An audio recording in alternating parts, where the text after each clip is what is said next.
How you guys doing? It's interesting being a Muslim woman in New York City. I get a lot of stares, and occasionally I'll get a question. Do you feel hot in that? Yeah. What? That. This material wrapped around my head in 75-degree weather? Yes, I do. That's how science works. I feel like people expect me to say, nope, God is great. God loves me, and my faith in God keeps me cool. I grew up in Libya. Well, actually, I didn't. I was born in Libya, but because it was so dangerous, my family had to leave.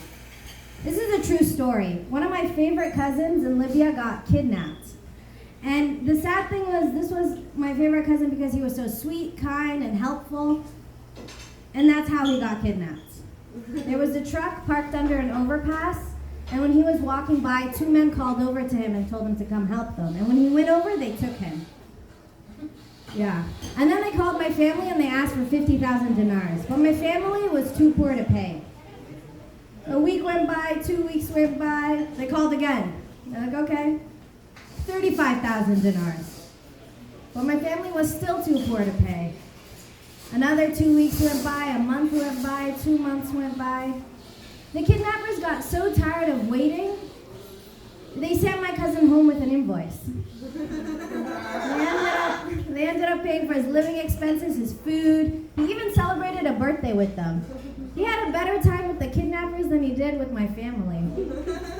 He came home chubbier. You know, when I first moved to New York City, I was so scared.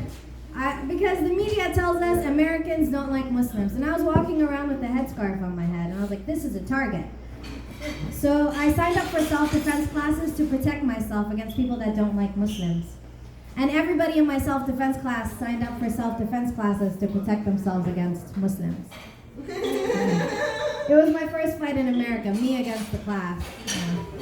When it was time to practice, no one would partner up with me. They didn't want me to get better. Those haters. So I decided to start my own self-defense classes for people that look like me. But it got shut down by the FBI. You know, when the agents came to ask and to shut it down, I looked them straight in the eye and I said, statistically speaking, who's more likely to kill you?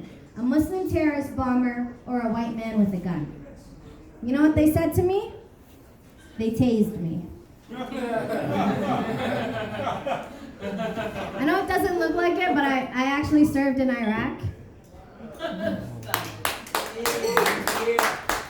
Yeah, I served in Iraq at one of the best restaurants there. Until it blew up. Not kaboom, it just became very popular, so my uncle fired me and hired real staff. All right, guys, thank you. That's my time.